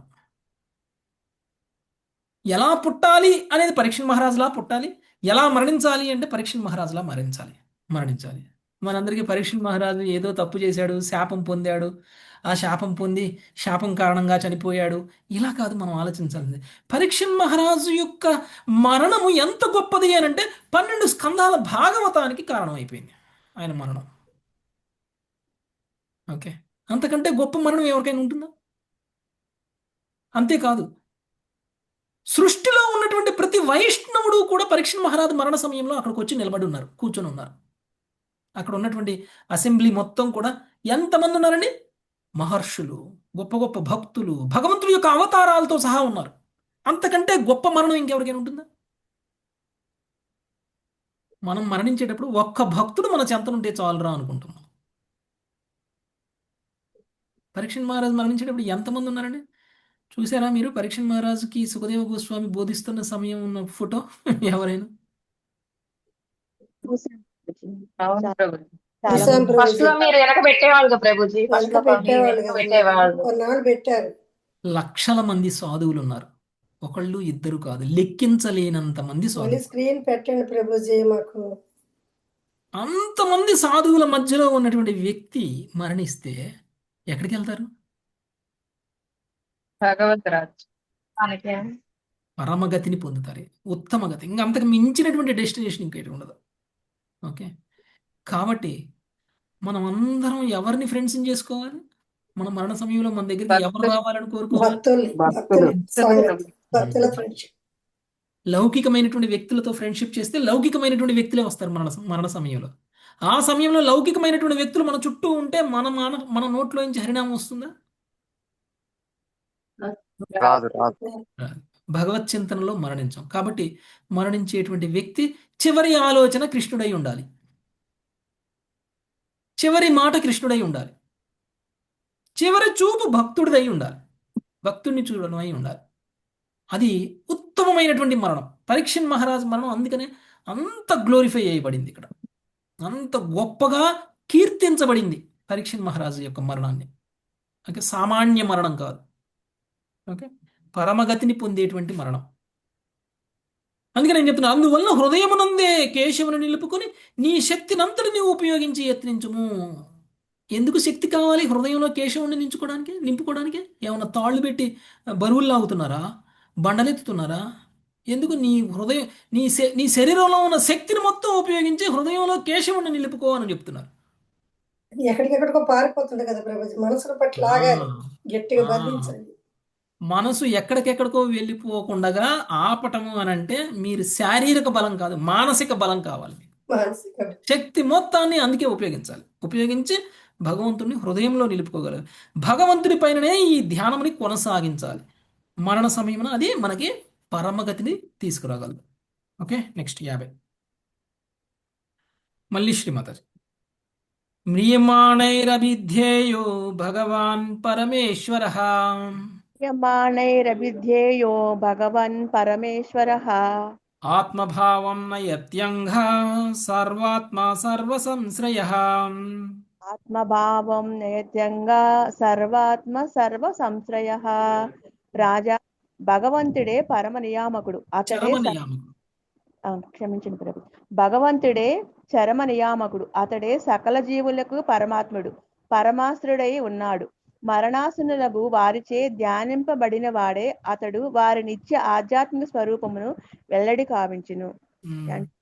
చరమనియామకుడు అంటే ఏంటి? Final controller. మీరు ఎవరిని ఎవరు గొప్ప అని చూసుకున్నా కదా, గొప్ప వాళ్ళందరికంటే గొప్పవాడు ఎవరు? భగవంతుడు. యజమానులందరికంటే యజమాని ఎవరు? కృష్ణ భగవాన్. మనల్ని అందరినీ నియంత్రించేటువంటి మాయకి యజమాని ఎవరు? కృష్ణ భగవాన్. మన మృత్యువును తీసుకొచ్చేటువంటి కాలానికి యజమాని ఎవరు? కృష్ణ భగవాన్. ఈ సృష్టిని నియంత్రించేది కృష్ణుడే. సృష్టి స్థితి లయ చేసేటువంటిది కృష్ణుడే. ఈ కాలాన్ని నియంత్రించేది కృష్ణుడే. మృత్యువుని నియంత్రించేది కృష్ణుడే. గుణాలను నియంత్రించేది కృష్ణుడే. మాయను నియంత్రించేది కూడా కృష్ణుడే. ఈ భౌతిక విశ్వాన్ని నియంత్రించేది కూడా కృష్ణుడే. అందుకని ఆయన చరమ నియామకుడు. ఆయనకి మించినటువంటిది కృష్ణుడిని నియంత్రించే వాళ్ళు ఎవరైనా ఉన్నారా? లేరు ప్రభుజీ. ఎవరు లేరు. ఉన్నారు, ఒకళ్ళు ఉన్నారు. రాధారాణి రాధారాణి. భక్తుడు. భక్తుడు భక్తుడు భక్తుడు అరే బోల్ ప్రభుజీ. ఓకే, సో అందరినీ సమస్త సృష్టిని కృష్ణుడు నియంత్రిస్తుంటే కృష్ణుని మాత్రం భక్తులు నియంత్రిస్తారు.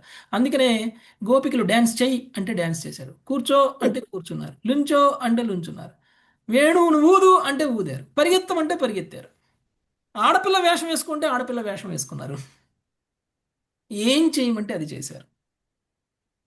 ఎందుకు చేశారు మరి అలా? కృష్ణుని నియంత్రించగలరా ఎవరైనా? భక్తులు విశుద్ధ భక్తి మాత్రమే. శుద్ధ భక్తి మాత్రమే. యశోదామాత కృష్ణుణ్ణి నియంత్రించిందా లేదా? నియంత్రించింది ప్రభు. దామోదర లీల అదే చెప్పుకుంటాం మనం. ఓకే, సో అది విశుద్ధ భక్తులు మాత్రమే కృష్ణుని నియంత్రించగలరు, తప్ప కృష్ణుని నియంత్రించగలిగిన వాళ్ళు ఎవరూ లేరు. ఈ సృష్టిలోనే ఎవరూ లేరు. భౌతిక ఆధ్యాత్మిక జగత్తులో కూడా ఎవరూ లేరు కృష్ణుని నియంత్రించగలిగినటువంటి వాడు. అలాంటి ఆధ్యాత్మిక స్వరూపం. సో భగవంతుడే చరమనియామకుడు, అతడే సకల జీవులకు పరమాత్ముడు, పరమాశ్రయమై ఉన్నాడు. అది ఇంకా అంతకు మించినటువంటి షెల్టర్ ఇంకోటి లేదనమాట. కృష్ణుడి యొక్క పాదాల చెంత ఉన్నటువంటి దానికంటే ఉత్తమమైన రక్షణ ఇంకొకటి లేదు అని చెప్తున్నారు. అందుకనే కృష్ణుడు రక్షించాలి అనుకుంటే ఎవ్వరూ ఏం చేయలేరు. అదే కృష్ణుడు శిక్షించాలి అనుకుంటే ఎవరూ మనల్ని రక్షించలేరు. ఓకే, ఎవరు మనల్ని రక్షించలేరు. అది కృష్ణుడి యొక్క పొజిషన్. అందుకనే చరమ గమ్యం, చరమ ఆశ్రయం ఏదైనా ఉంది అని అంటే అది కృష్ణుడే.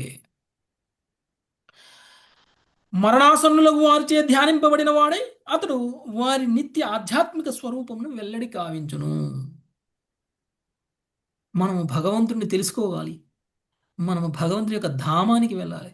నిత్య ఆధ్యాత్మిక స్వరూపం, భగవంతుడికి రూపం ఉంది, ఆ రూపము ఆధ్యాత్మికమైన రూపము, ఆ రూపము కూడా నిత్యమైనటువంటి రూపము.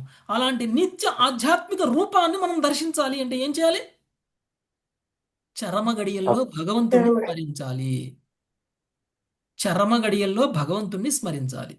పరమనియామకుడైనటువంటి భగవంతుణ్ణి స్మరించాలి. మనం ఊహించుకునే భగవంతుడు కాదు, మనం నిర్వచించుకున్న భగవంతుడు కాదు. ప్రతి ఒక్కరిని భగవంతుడితో సమానంగా చూస్తాం మనం కదా, అలా కాదు. శ్రీకృష్ణ భగవానుని మనము మన ధ్యానంలో ఉంచాలి. నెక్స్ట్ 41 నాగలక్ష్మి మాతాజీ. కలేర్దోషనిదే రాజన్ నస్తి హ్యేకో మహాన్ గుణః. కలేర్దోషనిదే రాజన్ అస్తి ఏకో మహాన్ గుణః. కీర్తనాదేవ కృష్ణస్య ముక్త సంగః పరం వ్రజేత్. కీర్తనాదేవ కృష్ణస్య ముక్త సంగః పరం వ్రజేత్. రాజా, కలియుగము దోషసాగరమే అయినప్పటికీ దీనిలో ఇంకనూ ఉన్నట్టు ఒక మహాగుణ మేఘనగా కేవలం హరే కృష్ణ మహామంత్రము కీర్తించుట చేతనే మనుజుడు భావబంధ విముక్తుడై పరంధామమునకు చేరగలుగుతున్నాడు. భాష్యము. ఈ కలియుగం యొక్క అసంఖ్యాకమొక దోషములను పేర్కొన్న పిమ్మట సుఖదేవ గోస్వామి ఇప్పుడు దీనిలోని ఒక మంచి గుణమును తెలియజేయుచున్నాడు. ఒకే ఒక్క శక్తిమంతుడైన రాజు అసంఖ్యాకులకు చోరులను వధింపగలిగినట్లు ఒకే ఒక ఆధ్యాత్మిక గుణము ఈ యుగ దోషం అంతటిని నశింపజేయగలదు. హరే కృష్ణ కృష్ణ కృష్ణ హరే హరే హరే రామ రామ రామ హరే హరే అనేది మహామంత్ర కీర్తన ప్రాముఖ్యమును ఈ పతిత యుగంలో అంచనా వేయజాలి. Thank you. హరే కృష్ణ. మనం అందరం కూడా అందరికీ కూడా హరినామాన్ని స్వీకరించండి. హరే కృష్ణ కృష్ణ కృష్ణ హరే హరే హరే రామ రామ రామ హరే హరే. ఇది ఒక్కటే కలియుగాల్లో ఉన్నటువంటి జనులందరినీ ఉద్ధరించగలిగినటువంటిది, కాపాడగలిగినటువంటిది అని మనం ఎంతమందికి ఎన్నోసార్లు చెప్పినా కానీ మన మాటని వాళ్ళు నమ్మరు. కానీ కలియుగంలో మనల్ని మనం రక్షించుకోవాలి. మనం కలియుగ ప్రభావం నుంచి బయటపడాలి. కలియుగంలో ఉన్నటువంటి పరిస్థితులు ఇప్పటి వరకు మనం చూసాం. ఇలాంటి పరిస్థితుల నుంచి మనం ఎలా మనల్ని కాపాడుకోవాలి అని అంటే కేవలం కృష్ణనామం మాత్రమే మనల్ని కాపాడుతుంది. అందుకనే కలియుగ తారక మంత్రం ఏమిటండి? హరే హరే కృష్ణ కృష్ణ మహామంత్రం. హరే కృష్ణ మహామంత్రం. మీరందరూ అనుకోవచ్చు నా దగ్గర చాలా మంత్రాలు ఉన్నాయండి, నా గురువు ఆ మంత్రం చెప్పారు, నా గురువు ఈ మంత్రం చెప్పాడు, లేదు అని అంటే నేను ఇంకేదో అనుకుంటాను. ఏదైనా అనండి మీరు. కానీ కలియుగంలో మిమ్మల్ని రక్షించేటువంటి ఏదైనా మంత్రం ఉంది అని అంటే అది కేవలం హరే కృష్ణ మహామంత్రం. అది మీరు ఏ పరంపరలో ఉన్నా సరే స్వయంగా ఇక్కడ మీరు దాన్ని ఏదోలాగా మీరు చెప్తున్నారండి, అక్కడ హరే కృష్ణ మహామంత్రం అని చెప్పలేదు అని అనొచ్చు మీరు. ఇక్కడ చూడండి, కలోర్ధోషమిదే రాజం నస్తిక్ హేక్యో మహాన్ గుణ కీర్తనాదేవ కృష్ణస్య. కృష్ణనామం గురించే చెప్తున్నారు ఇక్కడ. కీర్తనాత్ ఏవ కృష్ణస్య ముక్త సంగ పరం వ్రజేత్. అన్ని బంధనాల నుంచి కూడా విముక్తులను చేయగలిగినటువంటి నామం ఏమిటి అని అంటే కృష్ణనామం, హరే కృష్ణ మహామంత్రం. మరి ఇది హరే కృష్ణ మహామంత్రమా కాదా అనేటువంటి మన విషయం మనకి ఎట్లా తెలుస్తుంది? కృష్ణనామం అంటే హరే కృష్ణ మహామంత్రం అని ఎలా చెప్తారు అని అనొచ్చు మీరు. దానికి కూడా హరే కృష్ణ మహామంత్రమే అనేటువంటి చెప్పేటువంటి విషయాన్ని నిర్ధారించేటువంటిది వేరే ఉపనిషత్తుల్లో కూడా మనకి చెప్పబడి ఉంది. అక్కడ డైరెక్ట్గా ఇన్ని అక్షరాలు ఇన్ని పదాలు ఉన్నటువంటి కలియుగంలో ఉద్ధరింపబడేటువంటి కృష్ణనామము అని చెప్పబడింది. కలో నాస్తియైవ గతిరన్య హరేర్నామేవ కేవలం. ఆ హరినామం ఏమిటి? ఆ హరినామం హరే కృష్ణ మహామంత్రం. ఓకే, దాన్ని కీర్తించడం ద్వారానే మనుజుడు భవబంధ విముక్తుడై పరమధామమును చేరగలడు. ఇంకా వేరే సందేహమే అవసరం లేదు మనకి, వేరే ఆలోచన కూడా అవసరం లేదు, వేరే మార్గం కూడా మనకు అవసరం లేదు. డౌట్ అనేదే వద్దు మనకి. స్వయంగా సుఖదేవ గోస్వామి పరీక్షణ్ మహారాజుకి తెలియజేస్తున్నటువంటి విషయం. ఓకే, ఎవరి సమక్షంలో? తన గురువు సమక్షంలో, తన గురువుకి గురువు సమక్షంలో, భగవంతుడి యొక్క అవతారాల సమక్షంలో ఏకగ్రీవంగా ఎంచుకోబడినటువంటి సుఖదేవ గోస్వామి చెప్తున్నారు. ఒకవేళ సుఖదేవ గోస్వామి చెప్పింది తప్పు అయితే అందరూ ఖండించి ఉండేవాళ్ళు కదా అక్కడ, నువ్వు అలా ఎలా చెప్తున్నావు అని. వాళ్ళందరూ సుఖదేవ గోస్వామిని ఎంచుకొని మా అందరి తరపున నువ్వే ప్రామాణికమైనటువంటి వ్యక్తివి, నువ్వు చెప్తేనే కరెక్ట్ అని చెప్తే వాళ్ళు చెప్పడం జరిగింది. సో ఆ విధంగా కలియుగంలో హరినామం తీసుకోలేనటువంటి వ్యక్తి పతితుడు. ఓకే, కలియుగంలో హరినామ జపం చేయనటువంటి వ్యక్తి పాపాత్ముడు. అందుకని మనం అందరం కూడా హరినామం చేయడమే మనందరినీ కూడా మనల్ని శుద్ధి చేసుకునేటువంటి మార్గం. అదే పరమనియామకుడు చరమనియామకుడు అయినటువంటి భగవంతుడి యొక్క ఆశ్రయం పొందేటువంటి విధానం.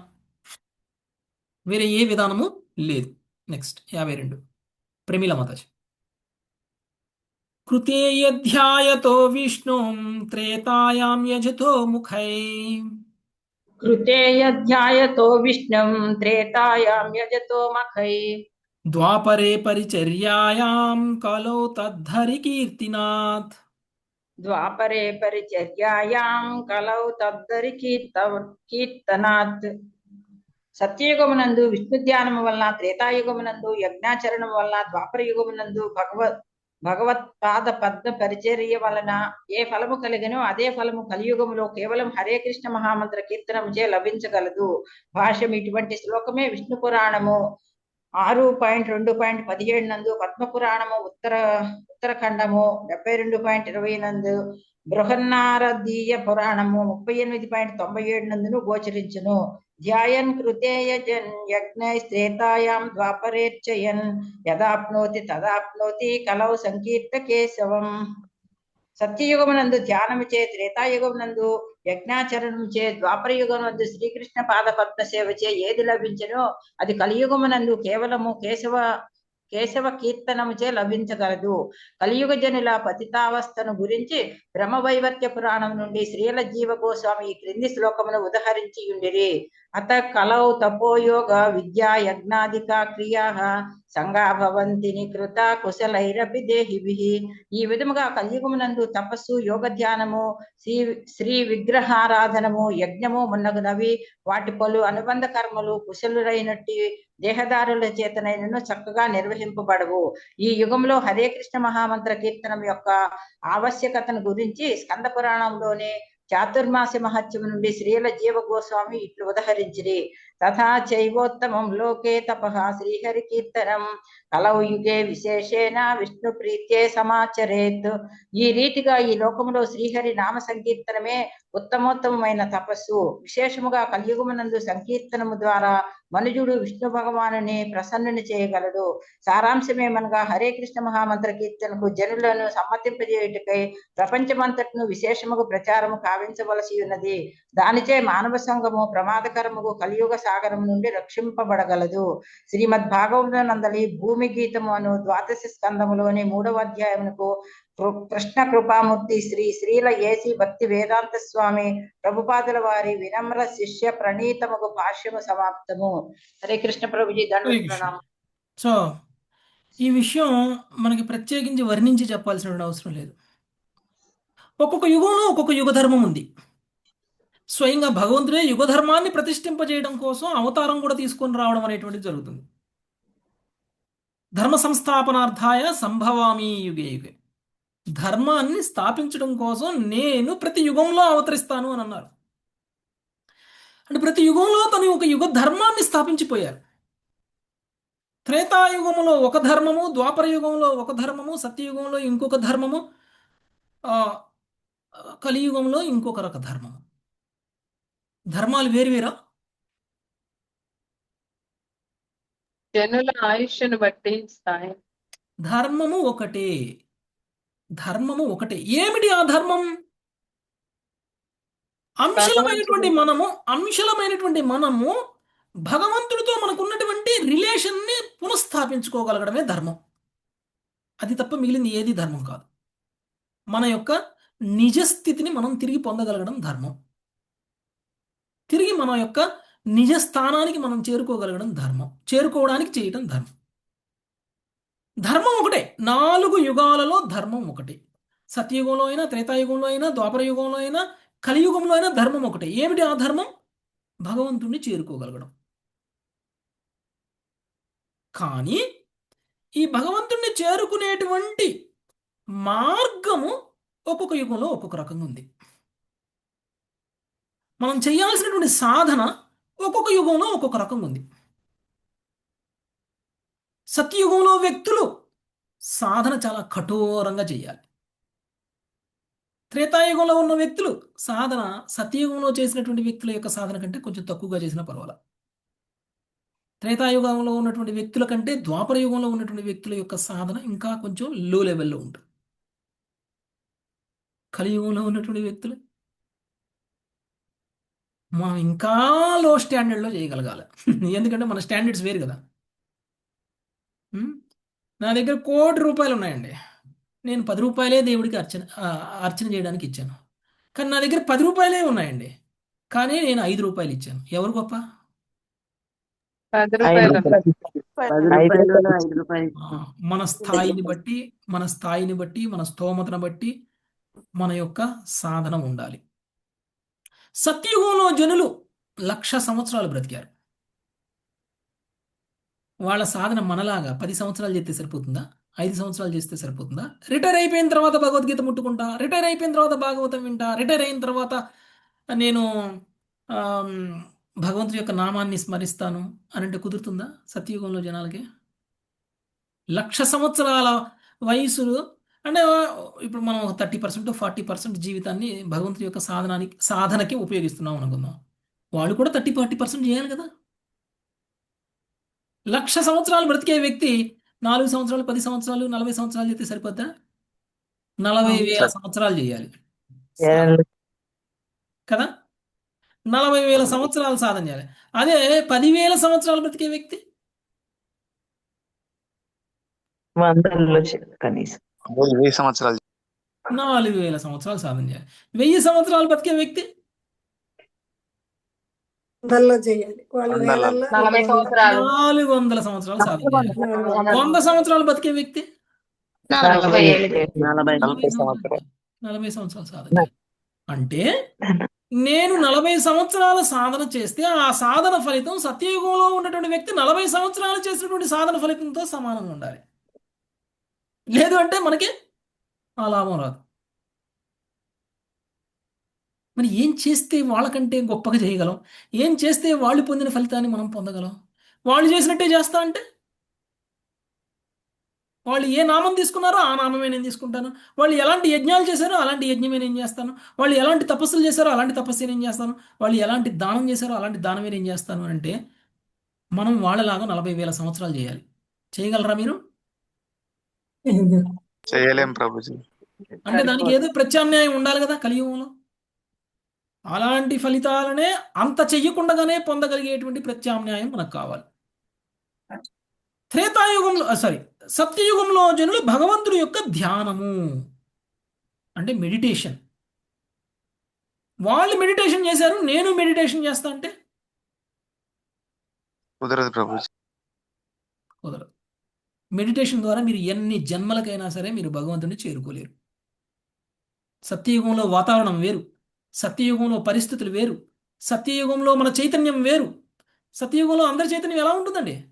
ఇంతకుముందు శ్లోకాలు చెప్పారు. సత్యయుగంలో ఉన్నటువంటి వాళ్ళ చైతన్యం కలియుగంలో ఉన్నటువంటి వాళ్ళ చైతన్యంతో కంపేర్ చేసి మరీ చెప్పారు. అలాంటి చైతన్యం ఉన్నటువంటి వ్యక్తులు 40,000 సంవత్సరాల పాటు ధ్యానం చేస్తే వచ్చేటువంటి ఫలితం మనకు ఇలాంటి చైతన్యం ఉన్నటువంటి వ్యక్తులు 40 సంవత్సరాల పాటు ధ్యానం చేస్తే వస్తుందా? రాదు. కాబట్టి ధ్యానము అనేటువంటిది సత్యయుగానికి సంబంధించినటువంటి సాధన, భగవంతుడిని చేరుకునేటువంటి విధానము ధ్యానము. ఓకే, వాళ్ళు ఏదైతే లాభాన్ని పొందారో ధ్యానం ద్వారా అదే లాభాన్ని త్రేతాయుగంలో యజ్ఞం చేయటం ద్వారా పొందారు. త్రేతాయుగం సమయంలో ధ్యానం చేస్తాను అని అనలే వాళ్ళు. త్రేతాయుగాలు యజ్ఞాలు బాగా చేశారు. యజ్ఞాచరణ ద్వారా సత్యయుగంలో వాళ్ళు పొందినటువంటి లాభాన్నే పొందారు. ఏ లాభమైతే సత్యయుగ జనులు ధ్యానం ద్వారా, ఏ లాభమైతే త్రేతాయుగ జనులు యజ్ఞాచరణ ద్వారా పొందారో అదే లాభాన్ని ద్వాపర యుగంలో ఉన్నటువంటి వ్యక్తులు ఏం చేసి పొందారు? విగ్రహారాధన పరిచర్య, భగవత్ పాద పద్మ పరిచర్య అంటే విగ్రహారాధన ద్వారా పొందారు. ఏ లాభమైతే ఈ 3 యుగాల వాళ్ళు వాళ్ళ ధర్మాలని ఆచరించుకుంటూ పొందారో అదే లాభాన్ని కలియుగ జనులు పొందాలి అంటే ఏం చేయాలి? హరే నామ. కలియుగంలో కేవలం హరే కృష్ణ మహామంత్ర కీర్తనంతో మాత్రమే అంత ఫలితం లభించగలదు. అందుకనే కృష్ణుడు యజ్ఞానం జపయజ్ఞోస్మి అని అన్నారు. ఓకే, అన్ని యజ్ఞాలలో కల్లా జపయజ్ఞం ఉత్తమమైనటువంటి యజ్ఞం అని చెప్పారు. బృహన్నారదీయ పురాణంలో కూడా మనకి ఇదే విషయాన్ని తెలియజేయబడింది. సంకీర్తన యజ్ఞం యుగ ధర్మాన్ని స్థాపించడం కోసం స్వయంగా భగవంతుడే చైతన్య మహాప్రభుగా అవతరించి హరినామాన్ని మనందరికీ ఇచ్చి వెళ్ళారు. అవునా కదా? అందుకనే చైతన్య మహాప్రభు యుగావతారం. చైతన్య మహాప్రభు యుగావతారం. సో ఇలా మనము ప్రతి యుగంలోనూ వాళ్ళు చేసినటువంటి సాధననే మనం చెయ్యాలి అని వాళ్ళని ఇమిటేట్ చేయడం కాదు. కలియుగంలో మనకి ఏమి ఇవ్వబడిందో తెలుసుకొని అది చెయ్యాలి మనం. నేను ఇష్టం వచ్చినట్లు చేస్తాను, నేను భగవంతుడిని పొందుతాను అని అంటే కుదరదు, అది సాధ్యం కాదు. శాస్త్రం అంగీకరించట్లేదు, సాధువులు అంగీకరించట్లేదు, శాస్త్రం చెప్పిన వాళ్ళు అంగీకరించట్లేదు. అలా సాధ్యం కాదు. కలియుగంలో మీరు అలా చెయ్యలేరు, చెయ్యాలి అని అనుకున్నా చెయ్యలేరు. కాబట్టి మనకు ఉన్నటువంటి ఒకటే ఒక ప్రత్యామ్నాయం, వేరే ప్రత్యామ్నాయమే లేదు. ఏంటిది అంటే హరినామ సంకీర్తన, హరే కృష్ణ మహామంత్ర కీర్తనచే కలిగేటువంటి లాభమే అత్యున్నతమైనటువంటి లాభం కలియుగంలో. మరి ఏ ఇతర మంత్రము వద్దు, మరి ఏ ఇతర యోగ ప్రక్రియ మనకొద్దు, ఒకటే ఒక యోగ ప్రక్రియ. ఓకే, సో ఈ అధ్యాయం ఇంతటితో ముగిస్తుంది. ఇది భూమి గీతము. అందులో శ్రీకృష్ణ సుఖదేవ గోస్వామి కలియుగంలో ఉన్నటువంటి మనలాంటి వాళ్ళని ఉద్ధరించడం కోసం మనకి కలియుగ లక్షణాలని, కలియుగ ప్రభావాన్ని, ఆ ప్రభావం నుంచి మనల్ని మనం కాపాడుకోవడానికి అవసరమయ్యేటువంటి సాధన విధానాన్ని స్పష్టంగా తెలియచేశారు.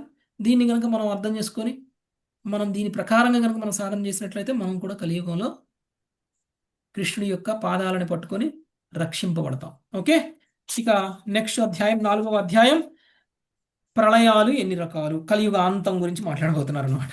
ఎన్ని రకాల ప్రళయాలు ఉంటాయి అనేటువంటివి. ఓకే, అవన్నీ కూడా మనము రేపు చూద్దాం. Thank you very much. Hare Krishna. వంచాకల్పతరుభ్యశ్చ కల్పతరుభ్యశ్చ కృపా